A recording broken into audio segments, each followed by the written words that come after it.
All right, and we are excited. We have a songbird here. She's an award-winning singer, and she is still celebrating the release of her latest album, Awakening Part 2. She is performing all over the country, and her tour makes a stop right here in Richmond. She will perform live at the Tin Pan tonight. And we got her out here this morning on our live show. We welcome Cecily. Good to see you. Thank you for having me. I asked you if you'd been here before. It was pre-COVID? Well, I was at the Tin Pan in 2019. Yeah. Yes, I was. Yeah.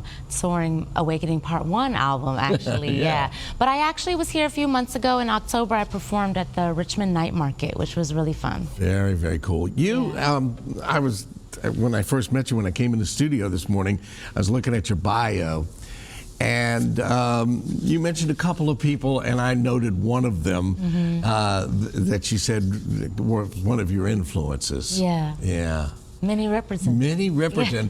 Who, we're watching some of your videos behind us now, and I said, Minnie Riperton, I'm old enough to have actually known who she was and when she was around, and they said she had a 5-octave range, and I went, that's not even humanly possible. Do you have a 5-octave range? And, No, not quite. I have almost 4. Almost 4. Almost 4, yeah. Not many people That's have a 4 more octave than range. I have. So obviously, you know, when you use your voice as an instrument, that's a talent that most of us don't have.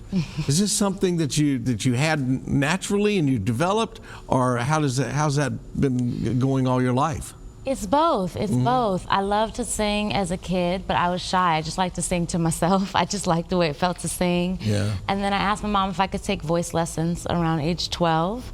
And that's when I started singing. I started studying classical voice, actually. I did that all through high school and all the choirs, gospel choirs, every single choir. In college, I was in 2 a cappella groups. I was just always singing. But it wasn't until I graduated that I really was like, you know, I actually think I want to do this as a career and transition to doing more like soul, R&B, and jazz. Yeah. Yeah. And then once the bug hits and you get it, it's like you got it. And yeah, I mean, it's a beautiful feeling. Can't imagine doing anything else at this point, I would imagine. No, wouldn't want to do anything else. And this is not an easy thing to do either, but as an independent artist, but you know, it's a beautiful life and I really enjoy it. You get to work with people when you've reached your level of talent. You get to work with other people who are off the scale amazing as well. Tell us about that experience and some of the people you've worked with. Yeah, it's true. I mean, my band members who play with me all the time are amazing too. They're not household names, but they are stellar, and they'll be here tonight. And I mean, I've worked with Jose James, who's pretty well known. I was on his project. I've opened for people like Bilal, Gregory Porter, you know, Johnny Gill, Kenny Lattimore. And that's always a beautiful experience, getting to open for different artists when they come through DC, because you know, you have to win over a new audience. DC's home for me, yes. DC's home for me. Just drove down last night. See, you just said something, and I always feel bad for opening acts. Because, you know, folks show up to see the headliner, and then every once in a while, I will get blown away by an opening act. And I bet you're in that category. But I always feel bad for them. It's like everybody's like, when are they going to finish up, you know, that kind of thing.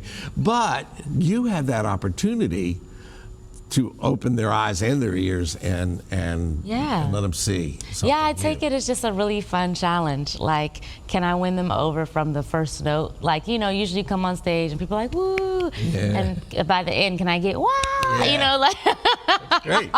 It's great. Yeah, it's a little challenge. Yeah. All right, so you got a show tonight. I do.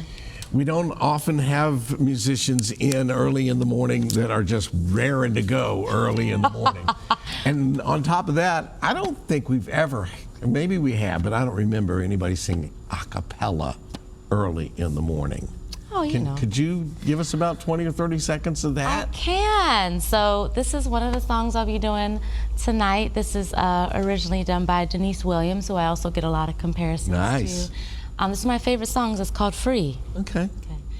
Whispering in his ear, it's my magic potion for love.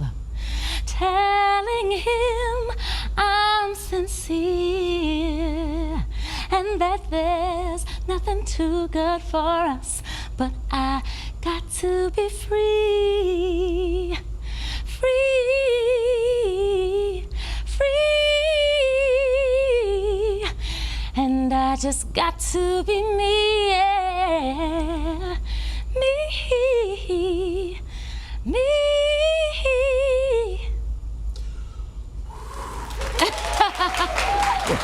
Thank you.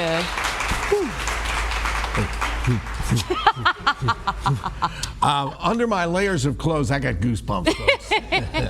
All right, you have a chance to come see Cecily live on stage tonight, Tin Pan Music Venue at 8982 Quioccasin Road, Richmond.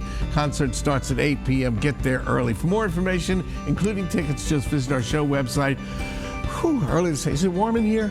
We'll have that up early this afternoon at virginiathismorning.com, and we'll be right back.